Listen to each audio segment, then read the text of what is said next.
that what is very interesting for me, all the Arthurian myth of the King Arthur and all that is linked with Jesus. They have the Holy Grail. Holy Grail is, of course, that one in that Jesus drink on the Last Supper, and in which perhaps it was collected his blood in the cross. Yeah, it just sounds like so much of like a Arthurian tale at some point. You know what I mean? Like, you know, Queen Guinevere and everybody else could have come out of the woods all of a sudden. Jesus tale, you know, like I can't buy. Of course, it is. Some of it's definitely romanticized, I think. But the Grail, it is that, and there's evidence in there. Even, well, the Christians when arrived to the British island, they established there as monks and all that, and they created a lot of churches, and it's possible that really Christ have been there for his own life. And the myth is, of course, about Britain and their union as a nation and all that.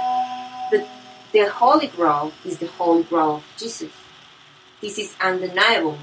So it is a link that really is important. I don't know if you can't say it's undeniable. I mean, it's definitely interesting, but you can't say it's undeniable. I mean, I would need to go back, and for it to be undeniable, take me back in the DeLorean and have me go see Jesus, then I'd be like, okay, I believe you. But until that point, it is simply about reading about King Arthur. King Arthur and Guinevere?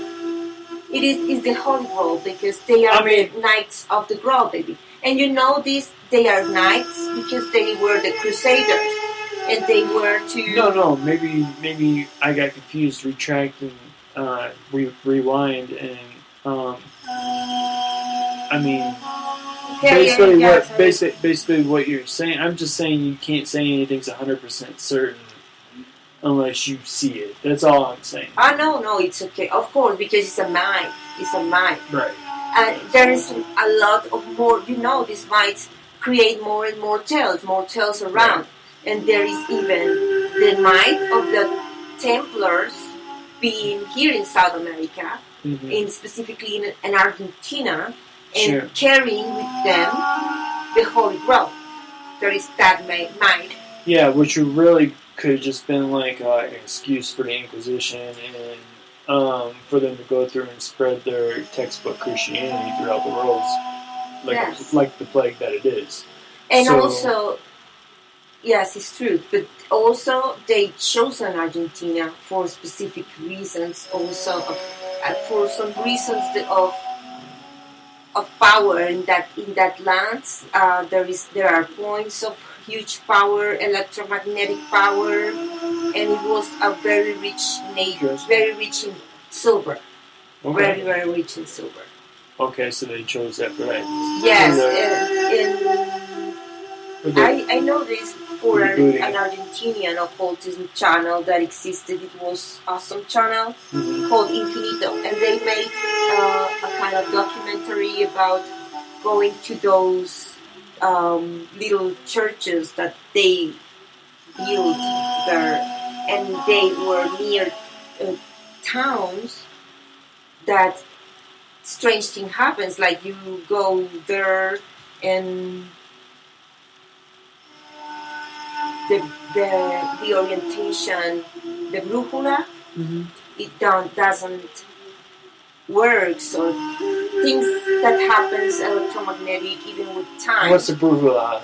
For people who don't know. The brújula, I don't know the name in English, is that device that you point and it will tell you if it's north, south. Compass, okay. Compass? Ah, okay. Compass. Okay. Yeah, baby. So, basically, yes, always about a myth. Always about a myth. And I think myths are... Preferiré el español. ¿Tú deseas hablar español?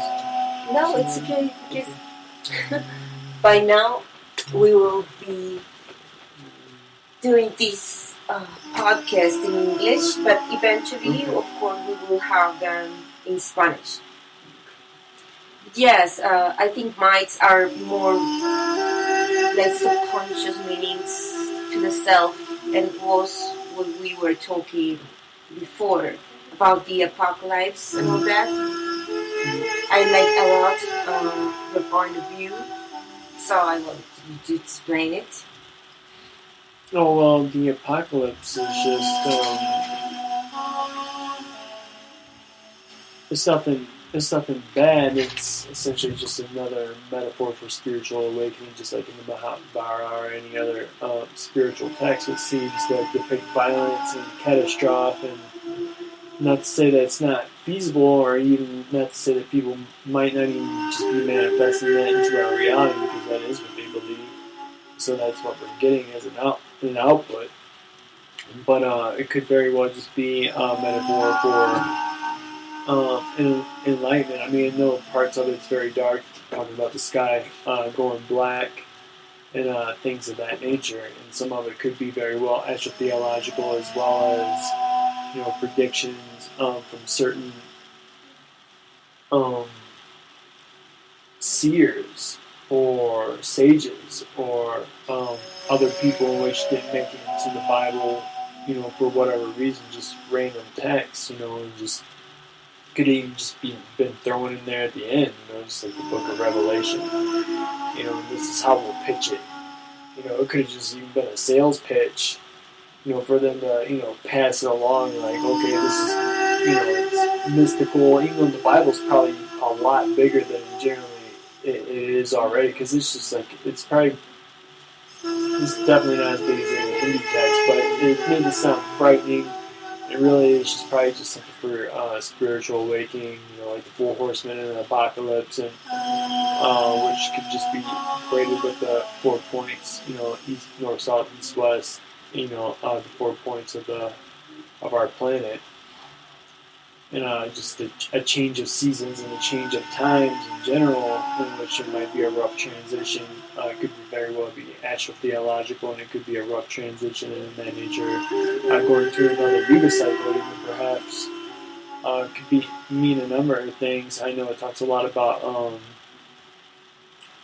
blood raining down, which could also just be a metaphor for spiritual enlightenment. I think I was also discussing how it was discussing that there would only be certain individuals who are enlightened during the apocalypse, and that's why it's an apocalypse, because the people who are not enlightened are bringing about a shift. Apocalypse is just a revealing. That's all it is. All this has already been revealed, and those who grasp it and those who don't, be careful lest you fall asleep. It says that in the Bible. People don't talk about that passage in the Bible either. It's like, enjoy life, but be careful not to fall completely under the sleep of, spiritual death. I think is also important to note. So yeah, the Book of Revelation is definitely an intriguing book, but I don't think it's something to be alarmed about. I'm never going to go through and pick passages out, but I can just, I know it sounds a lot of doom and gloom, but it talks about 7 candlesticks, I think, also, and 7 horns, which is there's 7 chakras in body system. So a lot of it, you can look at it and go through and look at numbers like that and probably relate it to astrotheology, and if you want to go through and do the actual footwork of that. Yes, that is totally a perspective, very, very interesting. But I don't want to say either that some of it's not prophetic, because there's definitely prophets who did, either write or have people write for them in those books. So, yeah, and if we know, I mean, what you are explaining is totally a truth, a verified truth from the perspective of spirituality, and yourself have explained that this happened in ancient other religions and forms of spirituality when texts depicted this kind of cataclysms regarding to what is our path, our souls. And I agree totally with that perspective, point of view. And at the same time, agree totally with you that perhaps it never will happen.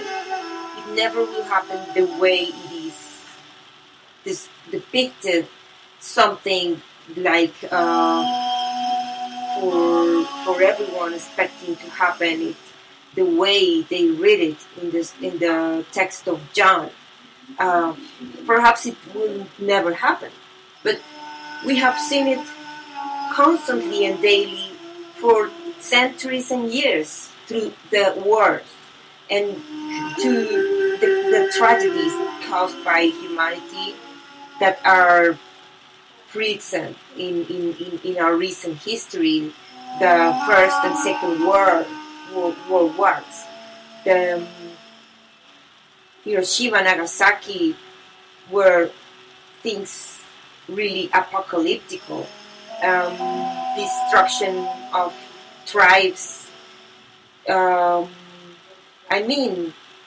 Never-ending tragedies and wars and conflicts over our planet. I just want to say that, you have to look at, if we're in a new time now where, a lot of that prophecies already came to be, and now we're in the midst of writing new prophecy. And I think we're on kind of that threshold. It's so slow, but happening not from weird, time now. Not even like as in me weird, just as in the collective, like we're approaching that. What is happening in Syria, what happens everywhere. It happens everywhere in our planet. So it's like it's happening in a very slow motion thing. It's not like it happened and all ends in one day. So, from the perspective of spirituality, of course, if this system of human barbarism, destructiveness between our society and all that continues, is because the way we work is never can be changed or whatever. Oh yeah, it's bloody kind of. However, as individuals, we have the need, and I think we have the opportunity to realize that we have value as individual souls, and not talking about egotistical meaning, because only realizing the importance of not you as personality, as mortal character or whatever, but your soul and your higher being. If you realize about that, you will then realize that is part of all with everyone else. So, but if you don't realize that you have a soul and that you are more than a simple consumer of things, that will never be happening. That will never be occurring. So perhaps that is the inner apocalypse that we are meant to witness and to suffer, and that perhaps is the end of the world for us internally, in order to be reborn after that in a better and higher consciousness. And when we all perhaps reach that state of consciousness, will happen that a better society and community with other beings will be better for everyone. Absolutely, I agree. Well, I don't really have nothing to say in this podcast. Wait, do you have anything else you want to speak on? Yes, that about you, about your perspective on apocalypse being a process, a trial perhaps for individuals, for the self. What do you think that it happens to a person that that is successful after that experience happening in his or her life? After an alchemical process within their own human body, a spiritual awakening within their self, what I think happens to that individual. Yes. Well, it depends. They can go on a number of different spiritual paths at that point, in which if they had that key and that arcane ancient knowledge of prana within them, they can choose any path they want, whether it's good or bad, at that point, and become.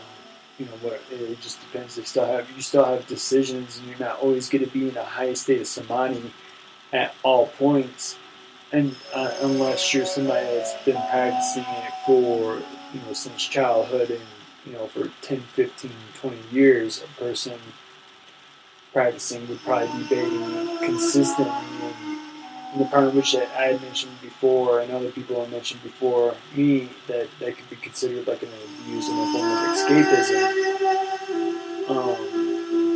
and have to take care of things down here on the planet.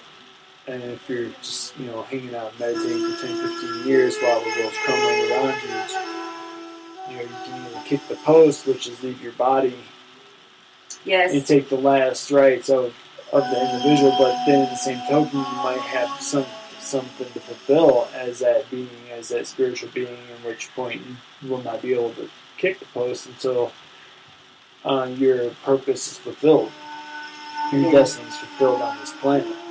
So, but it can go back to the parable of what the Christ said about a sower went out to sow. You sow the seed on stony ground, you sow it on good ground, you sow it amongst thorns and thistles. It depends how much, it depends, first of all, how much you've sown the germination, the seed of the Christ consciousness within your own very own heart, chakra.